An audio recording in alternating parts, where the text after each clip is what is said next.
اعوذ باللہ من الشیطان الرجیم بسم اللہ الرحمن الرحیم ادع الی سبیل ربک بالحکمۃ والموعظۃ الحسنہ وجادلہم باللتی ہی احسن ان ربک هو اعلم بمن ضل عن سبیلہ وهو اعلم بالمہتدین۔ ادعو، ادعو بلائیے گا، یہ دعوت کے معنی میں ہے، دعوت دیجیے گا، بلائیے گا، الی سبیل ربک، اپنے رب کے راستے کی طرف، یعنی لوگوں کو بلائیے گا اپنے رب کے راستے کی طرف۔ رب کا راستہ وہی ہے جو آپ پر اللہ کی کتاب آئی ہے، یہی راستہ ہے۔ بلائیے گا اپنے رب کے راستے کی طرف، یعنی اپنے رب کے پیغام کی طرف، بالحکمت، حکمت کے ساتھ، بالحکمت، حکمت کے ساتھ۔ حکمت کے کئی معنی ہیں اور وہ سارے معنی پائے جاتے ہیں آپ صلی اللہ علیہ وسلم کی دعوت کے میدان میں، اپنے اپنے موقع کی مناسبت سے وہ سارے معنی اس میں پائے جاتے ہیں۔ تو حکمت کا ایک معنی ہے مضبوط دلیل، محکم بات۔ بعضوں نے حکمت سے قرآن مراد لیا، بعضوں نے حکمت سے قرآن و سنت دونوں مراد لیے، ٹھیک ہے۔ تو مفتی شفیع صاحب رحمۃ اللہ علیہ نے حکمت کا جو مفہوم مختلف تفاسیر کے حوالے سے لکھا ہے وہ یہ ہے کہ ایسا کلام جو مخاطب کے دل میں اتر جائے۔ حکمت کا معنی ایسا کلام جو مخاطب کے دل میں اتر جائے، تو یہ صلاحیت قرآن میں بھی ہے، قرآن و سنت میں بھی ہے، مضبوط دلیل میں بھی ہے، محکم بات میں بھی ہے۔ تو یہ معنی سارے اسی میں پائے جاتے ہیں۔ تو ایسی بات جو دل میں کیا ہے، اتر جائے۔ تو بلائیے گا اپنے رب کے راستے کی طرف، بالحکمت، ساتھ حکمت کے۔ اب آپ یہ بات ذہن میں رکھ لیں کہ لفظ حکمت قرآن میں جو آتا ہے وہ اسی معنی میں ہے، وہ اسی معنی میں، قرآن میں جو لفظ حکمت آتا ہے وہ اسی مفہوم میں ہے۔ یعنی آپ اس کو کہیں گے سمجھداری کی بات، دانائی کی بات، تو دانائی کی بات سے کوئی شیکسپیئر کے قول تھوڑے ہی ہیں، اس سے بھی تو قرآن ہی مراد ہے۔ قرآن سے بڑی دانائی کی بات ہے ہی کوئی نہیں، آپ کی باتوں سے بڑی دانائی کی بات ہے ہی کوئی نہیں، آپ کی نصیحتوں سے بڑی کوئی دانائی کی بات نہیں ہے۔ تو یہ سب سارے مفہوم اس میں شامل ہیں۔ تو قرآن میں جہاں لفظ حکمت آیا ہے اس سے کم از کم وہ جسمانی حکمت مراد نہیں ہے، وہی سمجھداری کی باتیں، نصیحت کی باتیں، دانائی کی باتیں، خیر کی باتیں، بھلے کی باتیں، سمجھو ساری باتیں دین میں اور اللہ کی کتاب میں نبی علیہ الصلوۃ والسلام کے بیان میں پائی جاتی ہیں، ساری خوبیاں اس میں موجود ہیں۔ تو بلائیے گا اپنے رب کے راستے کی طرف ساتھ حکمت کی، والموعظۃ الحسنہ، اور ساتھ اچھے واعظ کے، موعظۃ حسنہ، موعظہ واعظ سے نکلا ہوا لفظ ہے، ٹھیک ہے۔ واعظ نصیحت کے معنی میں بھی آتا ہے، ٹھیک ہے، اور اس کے بھی کئی مطلب علماء نے لکھے ہیں، واعظ کے، موعظہ کے۔ اس کا ایک مفہوم علماء نے یہ لکھا ہے کہ ایسے انداز سے مخاطب سے گفتگو کرنا یا ایسے نرم انداز سے گفتگو کرنا کہ وہ ماننے پر مجبور ہو جائے، یہ موعظہ، وہ ماننے پر کیا ہو جائے، مجبور ہو جائے۔ اور اس کے ساتھ لفظ لگا ہوا ہے حسنہ، یہ اس کی مزید وضاحت کے لیے ہے کہ اس میں بھی ایک امکان ہے کہ کوئی بات کرنے والا بات کرتا ہے اور اس کی بات سے مخاطب ماننے پر مجبور تو ہو جاتا ہے، لیکن گفتگو میں پھر بھی تیکھا پن موجود ہے، وہ مجبور ہوا ہے لیکن گفتگو میں تنقید موجود ہے، نشانہ موجود ہے، بھلے وہ مجبور ہو گیا ماننے پر، ٹھیک ہے۔ حسنہ کا معنی یہ ہے کہ کوئی تنقیدی پہلو بھی نہ ہو، یعنی تان اور تشنیع کا پہلو بھی اس میں نہ ہو۔ تو ایسے انداز سے گفتگو کرنا کہ مخاطب ماننے پر مجبور ہو جائے اور اس میں کوئی بات نشانہ یا تانا مار کے نہ کی گئی ہو۔ اور بھی مفہوم ہے جو علماء نے لکھے ہیں، ٹھیک ہے، اور بھی مفہوم ہے اس میں، تو ایک آسان سا مفہوم ذہن میں رکھ لیں۔ وجادلہم باللتی ہی احسن، جادل یہ مجادلہ سے نکلا ہوا لفظ ہے، اس کا معنی ہوتا ہے جھگڑا کرنا، جھگڑا کرنا، اور یہ تب ہوتا ہے جب دونوں جانب سے طرز ایسا ہو یا موقع ایسا ہو. ایک طرف سے بات کرنے کو جھگڑا نہیں کہتے. مجادلہ دونوں جانب سے، ادھر سے بھی ادھر سے بھی. یہاں جو معنی ہے جھگڑا کرنا یا لڑائی مراد نہیں ہے، یہاں دلائل اور گفتگو کے اعتبار سے کہ وہ بات کرے تو آپ بھی جواب میں بات کریں، آپ بات کریں تو وہ بھی جواب میں کیا ہے بات کرے. اس کو سوال اور جواب کو یا جواب الجواب کو مجادلہ کہتے ہیں. سمجھ آ رہی بات جی؟ یہاں اس طرف اشارہ کیا کہ جب آپ واعظ فرما رہے ہوں، دعوت دے رہے ہوں، حکمت اور موعظت حسنہ سے بات کر رہے ہوں، تو تب بھی ضرورت پیش آ سکتی ہے کہ اگلا کوئی ایسی بات کرے جس کا آپ کے لیے جواب دینا کیا ہے ضروری ہے، اور اسی موقع پر اور اسی کی بات کا جو ہے نا وہ جواب دینا لازم ہے. تو پھر آپ بھی ضرور جواب دیجئے گا، آپ بھی ضرور جواب دی. بعض سوال نظر انداز کرنے والے نہیں ہوتے، آ جاتے ہیں وہ دوران گفتگو اور ضرورت پڑتی ہے اگلے کے بات اٹھا دینے سے، لیکن جواب دینا ضروری ہوتا ہے، نظر انداز کرنا نہیں ہوتا. تو آپ بھی ضرور جواب دیجئے، جھگڑا کیجئے، وہ کوئی الزام اعتراض کرے تو آپ بھی جواب دیں، لیکن اچھے طریقے سے جھگڑا کریں.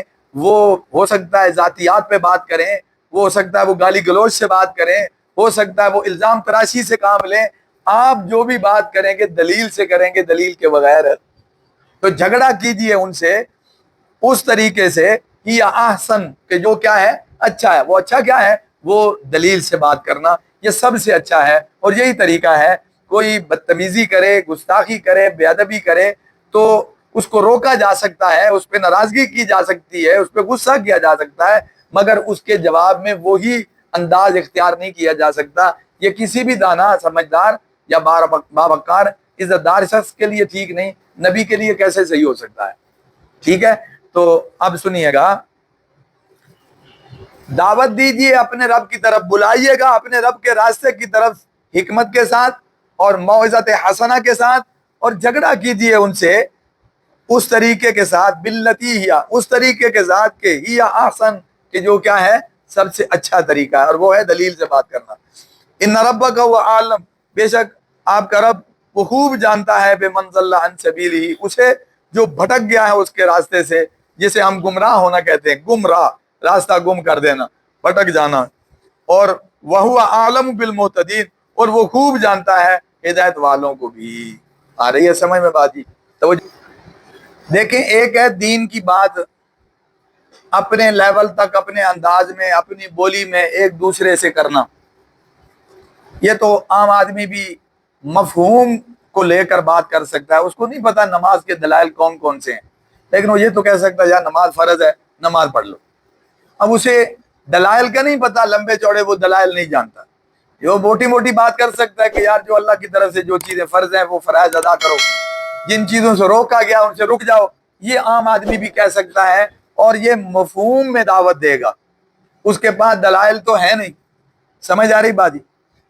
ایک ہے باقاعدہ دعوت، چاہے وہ واعظ کے ذریعے ہو، تقریر کے ذریعے ہو، تحریر کے ذریعے ہو، سمجھ آ رہی بات، تدریس کے ذریعے ہو، یا جو بھی طریقہ ہو. دائی بن کر وہ جب میدان میں اترے گا تو یاد رکھنا اس کے لیے علم ضروری ہے. علم کے بغیر وہ یہ کام نہیں کر سکتا. دیکھیں آپ کے سامنے آیت آئی ہے، اس میں کتنے سٹیپ ہیں. یہ سٹیپ علم کو نہیں چاہتے، علم کے بغیر کوئی آدمی یہ سٹیپ پار کر سکتا ہے. اسے کیا پتا بالحکمہ کیا چیز ہے، اسے کیا پتا کہ موعظت حسنہ کیا چیز ہے، اسے کیا پتا کہ جادلہم باللتی یا احسن کیا چیز ہے. جب اسے پتا نہیں ہوگا تو اس کے یہ نتائج بھی نہیں نکلیں گے جو قرآن نکلوانا چاہتا ہے، یا جس کی قرآن دعوت دے رہا ہے، یا جس طرف قرآن متوجہ کر رہا ہے. وہ چیزیں جب نہیں ہوگی تو پھر وہ دعوت دینے پر وہ نتائج بھی نہیں نکلیں گے. تو جب وہ نتائج نہیں نکلیں گے تو دعوت کیا ہو جائے گی؟ ضائع ہو جائے گی. معلوم ہوا باقاعدہ جو دائی بننا ہے اور دعوت دینا ہے اس کے لیے علم ضروری ہے، اس کے لیے علم ضروری ہے. آپ جس میدان میں اتر رہے ہیں اس کے یہ تقاضے ہیں، چونکہ علم کے بغیر حکمت کا نہیں پتہ چلے گا، اور اسی طرح علم کے بغیر موعظت حسنہ کا پتہ نہیں چلے گا، اور علم کے بغیر وہ دلائل سے بات نہیں کر سکے گا. جب بات دلیل سے نہیں ہوگی تو پھر وہ دعوت کے جو اصل جو فوائد اور ثمرات ہیں وہ مرتب نہیں ہوں گے. سمجھ آ رہی بات؟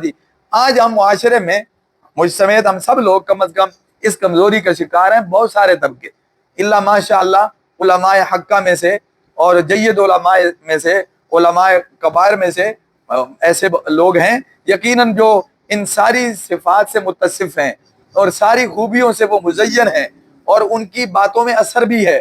ان کی وہ تحریر لکھیں تو تحریر میں اثر ہے، وہ تقریر کریں تو تقریر میں اثر ہے، وہ واز کریں تو واز میں اثر ہے، وہ کسی سے مجادلہ کریں تو وہ اگلے کو مسکت جواب دیتے ہیں، چپ کرا دیتے ہیں. واقعتاً ان کی دلیل اور ان کی بات میں کیا ہوتا ہے؟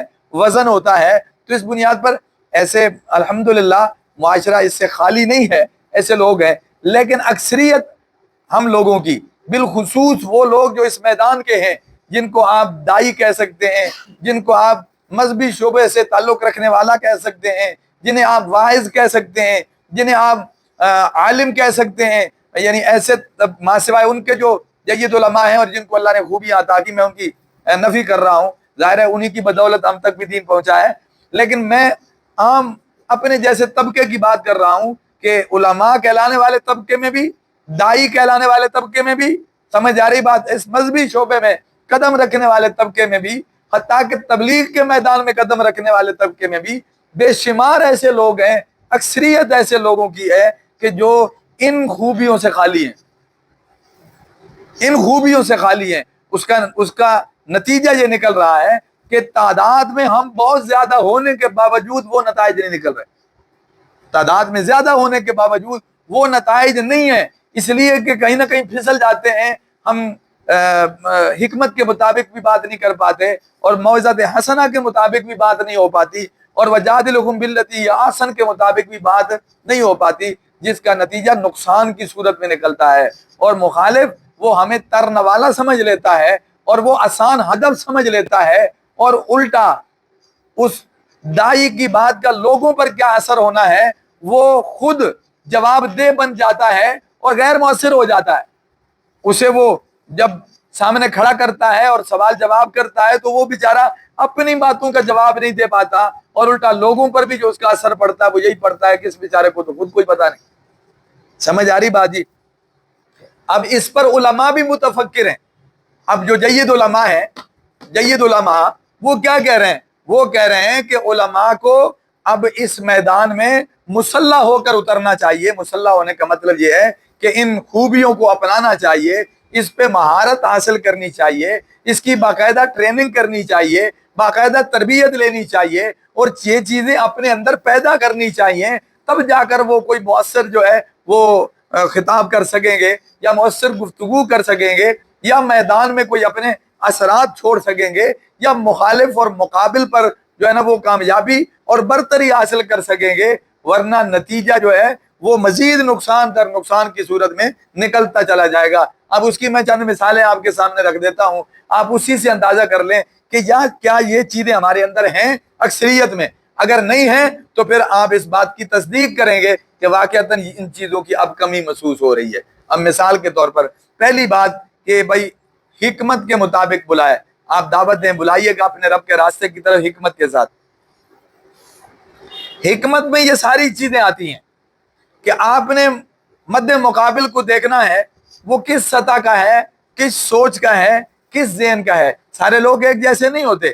بعض لوگ سادے ہوتے ہیں، بعض لوگ جاہل ہوتے ہیں، اور بعض لوگ ہوشیار اور چالاک ہوتے ہیں، اور بعض لوگ جو ہیں وہ واقعتاً ان کے پاس علم بھی ہوتا ہے بھلے باطل کا ہی کیوں نہ ہو، تو وہ جس سطح کا ہے. بعض لوگ گفتگو ہی اعتراض اور سوال و جواب کے انداز میں کرتے ہیں.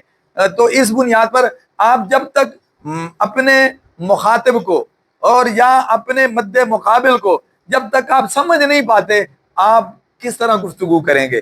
اب نبی علیہ الصلوۃ والسلام کی آپ سیرت اٹھائیں، آپ کو اندازہ ہوگا کہ آپ کی گفتگو کا ایک جیسا لیول نہیں ہے. مثلا آپ سے بدو بات کر رہا ہے تو آپ اس سے اس حساب سے بات کر رہے ہیں، اس کی ذہنی سطح کے مطابق گفتگو ہو رہی ہے. اور آپ صلی اللہ علیہ وسلم سے اگر کوئی کسان بات کر رہا ہے تو آپ اس کے حساب سے گفتگو کر رہے ہیں. اب دین تو نہیں بدل رہا، دین تو وہی ہے، لیکن اسے پہنچانے میں طریقہ مختلف اپنایا جا رہا ہے، یا گفتگو کا جو طرز ہے اور بات کا جو لیول ہے وہ اس کے حساب سے رکھا جا رہا ہے۔ اسی طرح آپ صلی اللہ علیہ وسلم کا مخاطب تاجر ہے تو آپ کی گفتگو کا انداز اور ہے، آپ کا مخاطب غلام ہے، چونکہ مقصد بات سمجھانا ہے، اپنی برتری ثابت کرنا نہیں ہے تاکہ اس کے ذہن میں بات اتر جائے۔ اگر آپ کا مخاطب سردار ہے تو آپ اس سے ویسے بات کر رہے ہیں، آپ کا مخاطب جو ہے وہ شاعر ہے تو آپ اس سے اس حساب سے کیا کر رہے ہیں، گفتگو کر رہے ہیں۔ اور اسی طرح بالکل دین سے دور ہے تو اس سے بات کرنے کا طرز اور ہے، اور دین کی سمجھ رکھ رہا ہے، اس میں مزید ترقی دینی ہے تو اس میں بات کرنے کا انداز کیا ہے، مختلف ہے۔ یہ سارے طبقے ہم لوگوں میں موجود ہیں، ہم لوگ ایک جیسے نہیں ہیں۔ سمجھ آ رہی بات جی؟ سوچ میں اور دین میں اور طلب میں، سمجھ آ رہی بات، ماحول میں ایک جیسے نہیں ہیں۔ تو جب بات پک کرنے میں، بات قبول کرنے میں ایک جیسے نہیں ہیں تو پھر یہ بات کرنے والے کو دیکھنا چاہیے کہ میں نے بات اب اس مجمع میں کیسے کرنی ہے، اگلے مجمع میں کیسے کرنی ہے، وہ دوسرے طبقے میں کیسے کرنی ہے۔ تو ایک جیسا انداز سب کے ساتھ نہیں اپنایا جا سکتا، یہ حکمت کا تقاضا ہے۔ دوسرا، موقع محل دیکھنا، یہ بھی حکمت کا تقاضا ہے۔ سمجھ آ رہی بات جی؟ اگر آپ موقع محل نہیں دیکھتے تو آپ کی قیمتی بات بھی کیا ہو جائے گی، ضائع ہو جائے گی، اس لیے کہ موقع نہیں ہے۔ اب لوگ منڈی میں کھڑے ہوں، تجارت ہو رہی ہو، بولی لگ رہی ہو، آپ ان سے بات کریں کہ کوئی سنے گا؟ جس کو ہسپتال میں ڈاکٹروں نے بھگا رکھا ہو کہ ادھر سے یہ رپورٹ لے کے آؤ، ادھر سے یہ چیز لے کر آؤ، ادھر سے یہ دوائی لے کر آؤ، مجھے بتاؤ اس حالت میں آپ کوئی بات سنے گا؟ یہ ساری باتیں حکمت سے تعلق رکھتی ہیں۔ تو اس لیے یہ جو اللہ کا پیغام ہمیں سنایا جا رہا ہے نا، اور طریقہ بتلایا جا رہا ہے، اس کو فالو کرنے کی ضرورت ہے، اپنانے کی ضرورت ہے، اور موقع محل دیکھنے کی ضرورت ہے۔ اگر میں اور آپ جستجو میں اور اس طلب میں ہیں کہ کسی طرح اس فلاں بندے تک دین کی بات پہنچ جائے تو ایک نہیں، دوسرا نہیں، تیسرا نہیں، ضرور کسی موقع پر اللہ ایسا ماحول بنا دیں گے کہ ہم اس سے بات کرنے میں کیا ہو جائیں گے، کامیاب ہو جائیں گے۔ اب اس کی مثال قرآن پاک میں ہے۔ حضرت یوسف علیہ السلام ان جیل کے قیدیوں کے ساتھ کتنا عرصہ رہتے ہیں، کبھی بات چیت نہیں ہوئی، قرآن نے کوئی ذکر نہیں کیا کہ انہوں نے کبھی ان کو دعوت دی ہو، کبھی ان سے بات چیت کی ہو۔ لیکن ایک ایسا موقع آیا کہ جب وہ دونوں آئے آپ کے پاس اور انہوں نے آپ سے گفتگو کی، اور گفتگو کرتے ہوئے وہ آئے تو خواب کی تعبیر پوچھنے، لیکن اس سے پہلے انہوں نے خود کہا، جس سے پتہ چلتا ہے کہ ان کا تعارف کوئی نہیں، وہ دور سے دیکھتے رہتے تھے یا آپ کو جانتے تھے، اپنی نگاہوں کے اعتبار سے سامنے ان کا اٹھنا بیٹھنا تھا، ان کے اعمال، ان کی عبادت پرہیزگاری تھی، تو وہ شخصیت سے متاثر تھے، لیکن ہم کلامی نہیں تھی، کوئی تعارف نہیں تھا۔ تو اب جو موقع ملا خواب کی تعبیر کا، تو وہ آئے آپ اس میں یوسف علیہ السلام کے پاس، انہوں نے آ کر کیا کہا، انا نراک من المحسنین، ہم آپ کو اچھا سمجھتے ہیں، نیک سمجھتے ہیں، یعنی آپ کے بارے میں ہماری مثبت رائے ہے، آپ کے بارے میں ہماری اچھی رائے ہے، ہم آپ کو اچھا سمجھتے ہیں۔ یعنی تعارف تو کوئی نہیں، لیکن ظاہری طور پر ہم آپ کے معتقد ہیں۔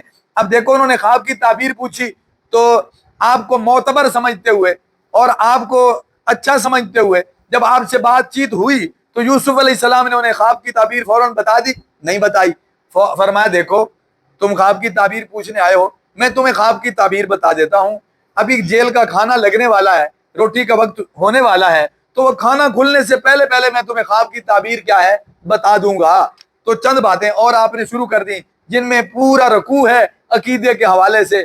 یوسف علیہ السلام نے ان کو پوری طرح عقیدہ توحید سمجھایا، پوری طرح اللہ کی پہچان بتلائی، اور ان کو جو ہے نا وہ دلائل سے باور کرا دیا، جس کا مطلب یہ ہے کہ نبی تو اپنے مشن سے نہیں ہٹتا، نہ کوئی الفاظ بدلتا ہے، نہ مفہوم بدلتا ہے۔ ہاں، موقع کی تلاش میں ضرور ہوتا ہے، موقع کی مناسبت سے بات ضرور کرتا ہے، الفاظ کا چناؤ ایسا ضرور ہوتا ہے کہ سامع اور مخاطب کے دل و دماغ میں اتر جائے۔ وہ اللہ کے پیغام کو تو نہیں بدل سکتا۔ تو یوسف علیہ السلام نے اب دیکھا کہ یہ مجھ سے ہم کلام ہو گئے ہیں اور کسی وجہ سے ایک دوسرے سے حال احوال اور بات چیت ہو گئی ہے، اس ملاقات کو غنیمت سمجھا جائے اور انہیں بات سنا دی جائے۔ اگر آپ وضاحت نہ کرتے تو کہتے جی آپ دعوت پھر کسی اور وقت میں دے لینا، ہمیں خواب کی تعبیر بتائیں، روٹی کھلنے والی ہے۔ تو انہوں نے پوری بات کی کہ بے فکر ہو جاؤ، روٹی سے پہلے پہلے میں تمہیں کیا کر دوں گا، فارغ کر دوں گا۔ تو یہ بڑی اصولی باتیں ہیں کہ جب مخاطب کا اور اپنے سامع کا یہ خیال رکھا جائے اور اس کا دھیان رکھا جائے اور اس کے دل کو مرم پٹی اور ڈھارس دی جائے